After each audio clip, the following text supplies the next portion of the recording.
సభ్యులు లెజిస్లేటివ్ మంత్రిగా కూడా చేయటం జరిగింది అధ్యక్ష. సార్ ఇప్పుడు మేము కోరుతా ఉన్నాను, వారు స్పెసిఫిక్గా రూల్ బుక్ గురించి మాట్లాడారు కనుక there is no provision in the rule book to express their dissent in the question hour. Sir there is no provision, rule book లో ప్రొవిజన్ లేదు. కానీ దయచేసి నేను కోరుతా ఉన్నాను, సభా సమయం వృధా అవుతా ఉంది. మీరు 11 గంటలకు సంబంధించి మీరు క్వశ్చన్ అవర్ని క్లోజ్ చేస్తా ఉన్నారు అధ్యక్ష. అలాంటి సందర్భంలో గౌరవ శాసన సభ్యులందరి సమయం కూడా వారే తీసుకొని మా మంత్రి గారు స్పెసిఫిక్గా 2, 3, 4, 5 నిమిషాల్లో వారు అడిగిన ప్రతి ప్రశ్నకు సమాధానం చెప్పడం జరిగింది. నేను కోరుతా ఉన్నా, దయచేసి ఇంత పూర్వకం ఏ విధంగానైతే మనమందరం కూడా రూల్స్ బుక్ ద్వారా ఈ ప్రొసీజర్స్ను నడిపామో అదేవిధంగా హౌస్ నడపడానికి సహకరించమని కోరుతా ఉన్నాము. నేను స్పెసిఫిక్గా హరీష్ రావు గారు రూల్ అడిగారు కనుక రూల్ చెప్తా ఉన్నాను. స్పెసిఫిక్గా హరీష్ రావు గారు రూల్ అడిగారు కనుక రూల్ చెప్తా ఉన్నాను. దయచేసి స్పీకర్ గారిని మీ ద్వారా వారిని కోరుతా ఉన్నాం. ఇప్పుడు నేను వారికి ఇంకేవైనా ప్రశ్నలు ఉంటే డిఫరెంట్ ఫామ్ ద్వారా మీ దగ్గరికి తీసుకురమ్మండి. You allow sir, our minister will answer.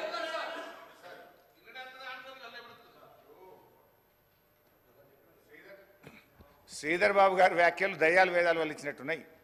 ఈ సభలో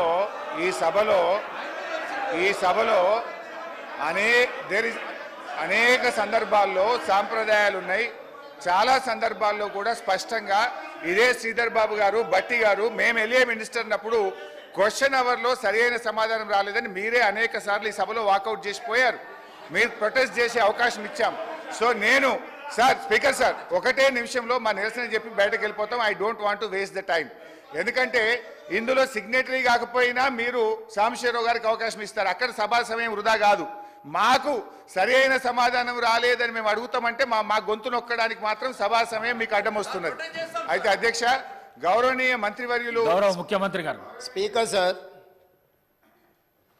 బాబు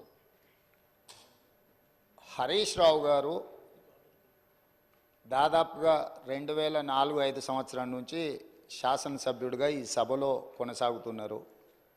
2014 నుంచి 2023 వరకు వారు మంత్రిగా కొనసాగినరు. వారికి లెజిస్లేటివ్ అఫేర్స్ మినిస్టర్గా కూడా పనిచేసిన అనుభవం ఉంది. చైర్ మీద ఆరోపణలు చేయడం ఏ సభ్యుడికి తగదు. వినండి. ఎందుకు అంటే ఇది ప్రాధాన్యతతో కూడుకున్న సమస్య. కార్మికుల పక్షాన, కార్మికులు కష్టాలలో ఉన్నప్పుడు 50 రోజులు దీక్ష చేసినప్పుడు 50 మంది చనిపోయినప్పుడు ఖమ్మం జిల్లాకు సంబంధించిన డ్రైవర్ శ్రీనివాసరెడ్డి గారు తన పిల్లలు పెద్ద ఉద్యోగాలలో ఆర్థికంగా బలంగా ఉన్న ఆనాటి ప్రభుత్వం యొక్క వివక్ష 50,000 కార్మికుల పట్ల చూపిస్తున్న విధానాన్ని వ్యతిరేకిస్తూ ఆత్మ బలిదానం చేసుకున్నప్పుడు ఆ కుటుంబాలకు వాళ్ళందరూ అండగా నిలబడ్డారు. అట్లాంటి కార్మికుల తరఫున కొట్లాడే కమ్యూనిస్టు పార్టీ ఈ సభలో వాళ్ళ తరఫున మాట్లాడడానికి అడిగితే మీరు వాళ్ళకు అవకాశం ఇచ్చిండ్రు. ఎందుకు? కార్మికులు ప్రాధాన్యత, కార్మికుల తరఫున కొట్లాడే వాళ్లకు ప్రాధాన్యత ఇవ్వాలి. ఈ ప్రభుత్వానికి ఏదైనా వాళ్ళ సూచనలు ఉపయోగపడితే ఆ సమస్యల్ని పరిష్కరించాలి అనే ఉద్దేశంతో మీరు సాంబశివరావు గారికి అవకాశం ఇచ్చిండ్రు. మీరు ప్రశ్న అడగకపోయినా అతనికి ఎట్లా అవకాశం ఇస్తారని వారు మాట్లాడినారు కదా అధ్యక్ష. అది ఏ చట్టానికి దేనికి అసలు వారు మాట్లాడుతున్నది పూర్తిగా విరుద్ధం. ఒక్కసారి ఒక ప్రశ్న ఈ సభలో ఆమోదం పొందింది అంటే ఈ సభ యొక్క ఆస్తి. సభ ప్రశ్న అడిగిన వాళ్ళకే అవకాశం ఇవ్వాలి, మిగతా వాళ్ళకి అవకాశం ఇవ్వద్దని ఏ చట్టంలో లేదు. ఒక్కసారి ప్రశ్న ఈ ప్రశ్నావళి 10 ప్రశ్నలు ఉన్నాయి కదా అధ్యక్ష. ఇప్పుడు ఇందులో ఉన్న ఈ ప్రశ్నావళి ఈరోజు ఆమోదం పొందిన ఈ 10 ప్రశ్నలు ఉన్నాయి కదా. 10 ప్రశ్నలు క్వశ్చన్ అవర్, 1 గంటలో ఈ 10 ప్రశ్నలకు చర్చ జరిగి దీని మీద సమాధానాలు చెప్పడానికి కోసమే 10 ప్రశ్నలు పెట్టింది. అంటే ప్రతి ప్రశ్నకు 6 నిమిషాలలో మనం చర్చ ముగించుకోవాలి. అట్లా 60 నిమిషాలల్లో వీటన్నిటికీ ప్రభుత్వం వైపు నుంచి సమాధానాలు రాబట్టుకోవడానికి ప్రయత్నం చేయాలి. కొన్నిసార్లు ప్రశ్న యొక్క ప్రాధాన్యతను బట్టి తమరు అనుమతిస్తే ఆ చర్చ ఒక్కోసారి కొంత ఎక్కువసేపు కూడా జరగడానికి అవకాశం ఉంటుంది. ఎప్పుడైతే ఈ క్వశ్చన్స్ సభకు అడ్మిట్ అయి హౌస్లోకి వస్తాయో ఇది హౌస్ ప్రాపర్టీ అవుద్ది, ప్రశ్న అడిగిన వాళ్ళ ప్రాపర్టీ కాదు అధ్యక్ష. దయచేసి వారు 20 సంవత్సరాలు ప్రజాప్రతినిధిగా పనిచేసినని పదే పదే జబ్బలు జరుచుకుంటారు కదా. కనీసం లెజిస్లేటివ్ అఫేర్స్ మినిస్టర్గా పనిచేసిన హరీష్ రావు గారికి ఒక్కసారి ప్రశ్న సభలోకి వచ్చిందంటే సభ్యుల యొక్క అందరి ఆస్తి ఇది అధ్యక్ష. ఎవరికి మాట్లాడడానికి అవకాశం ఇవ్వాలనేది చైర్ యొక్క విచక్షణ అధికారం అధ్యక్ష. తమరు సాంబశివరావు గారికి అవకాశం ఇవ్వడాన్ని సభ్యుడు తప్పు పట్టడాన్ని 100% తప్పు. కాబట్టి వారు అట్లా మాట్లాడడాన్ని భవిష్యత్తులోనైనా సవరించుకోవాలి. అదేవిధంగా వారు పదే పదే రూల్ బుక్ గురించి మాట్లాడుతున్నారు అధ్యక్ష. అదే రూల్ బుక్లో చాలాసార్లు వారు కోట్ చేసిరు, సభ్యులు చైర్ను వదిలి పోడియంలోకి వస్తే అదే రూల్ బుక్లో ఆ సభ్యులను బయటకు పంపించే ప్రొవిజన్ కూడా ఉంది అధ్యక్ష. తమరికి తెలుసు కదా అధ్యక్ష అది. కానీ మీరు అది ఉపయోగించలే. ఎందుకంటే ఈ సమస్య యొక్క ప్రాధాన్యత మీకు తెలుసు కాబట్టి వారు ఎంతసేపు అడిగినా దానికి ప్రభుత్వం వైపు నుంచి స్పష్టమైన సమాధానం ఇచ్చిండ్రు. ఆ సమాధానంతో వాళ్ళు సంతృప్తి చెందకపోవచ్చు. ఎందుకంటే 10 సంవత్సరాలు వాళ్ళు చేసిన తప్పులు ఈ ప్రభుత్వం కూడా చేయాలని వాళ్ళ కోరిక ఉండొచ్చు. కానీ ఈ ప్రభుత్వము ఒక నిర్దిష్టమైన ప్రణాళికతోని కార్మికులను ఆదుకోవాలని, ఆ సంస్థను బ్రతికించాలని, ఈరోజు ఆ సంస్థను ఆర్థికంగా బలోపేతం చేయాలి అని ఈరోజు అహర్నిశలు కృషి చేస్తుంటే వారు పదే పదే వారి గతంలో ఆ కార్మిక శాఖకు గౌరవాధ్యక్షుడిగా ఉన్నారు. ఆనాటి ముఖ్యమంత్రికి ఈయనను ఎట్లా తొలగించాలనో అర్థం కాక ఆ కార్మిక సంఘాన్ని రద్దు చేసిండు. ఎందుకంటే ఈయనను తొలగించాలంటే ఏం చేయాలనో తెలియక వాళ్ళ అంతర్గత సమస్యలు వాళ్ళ ఇష్టం, వాళ్ళ కుటుంబ సమస్యలు వాళ్ళు ఏమైనా కొట్లాడుకొని, కానీ ఆ కార్మిక సంఘాలనే రద్దు చేసింది వాళ్ళ అధ్యక్ష. అట్లాంటిది ఇప్పుడు మళ్ళీ మొదటికి వచ్చి పాత తప్పులన్నీ కప్పిపుచ్చుకోవడానికి ఈరోజు కొత్తగా ఈ ప్రభుత్వం మీద బురద జల్లి మంత్రి గారిని బుల్డోజ్ చేసే విధంగా మాట్లాడడం ఏమాత్రం సమంజసం కాదు అధ్యక్ష. చివరిగా నా సూచన ఒకటే సభ్యులందరికీ, ఎందుకంటే ఇక్కడ దాదాపుగా 119లో 60కి పైగా మొదటిసారి ఎన్నికైన సభ్యులు ఉన్నారు. ఆ సభ్యులు ఏమనుకుంటారు వారు మాట్లాడింది విని?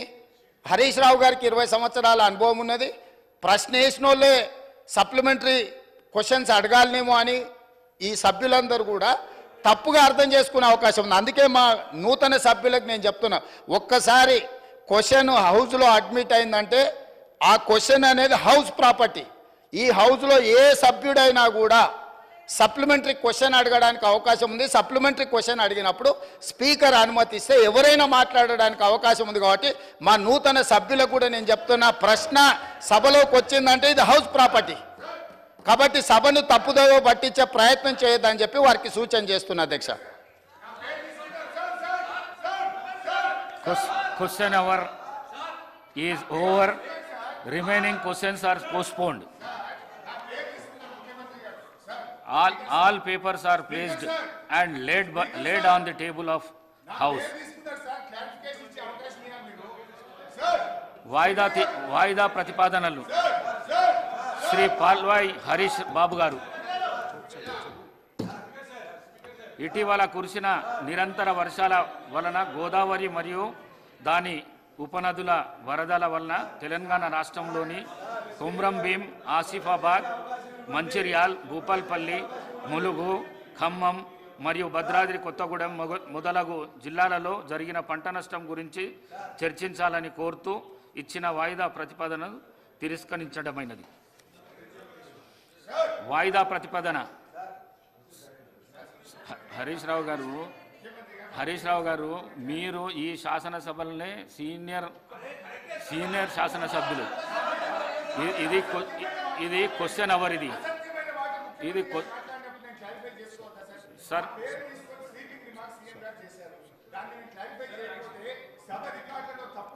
మీరు కూర్చోండి ప్లీజ్. ఇస్తా అవకాశం ఇస్తా, కూర్చోండి ప్లీజ్. మిమ్మల్ని చూసి కొత్త సభ్యులంతా నేర్చుకుంటారు హరీష్ రావు గారు. ప్లీజ్ నేను ఇస్తా, కూర్చోండి. వాయిదా ప్రతిపాదన శ్రీ కె తారక రామారావు గారు. ఇప్పుడు ఆపరేషన్ లేకుండానే మోకాళ్లకు ప్లాస్మా ట్రీట్మెంట్. మీ ఆర్థోపెటిక్ సమస్యలన్నిటికీ రోబోటిక్ టెక్నాలజీ ద్వారా తక్కువ ఖర్చుతో శాశ్వత పరిష్కారం. Free consultation. ప్రతి ట్రీట్మెంట్ పై 20% డిస్కౌంట్. ఈ ఆఫర్ కొద్ది రోజులు మాత్రమే. త్వరపడండి. V9 hospitals 9281465842.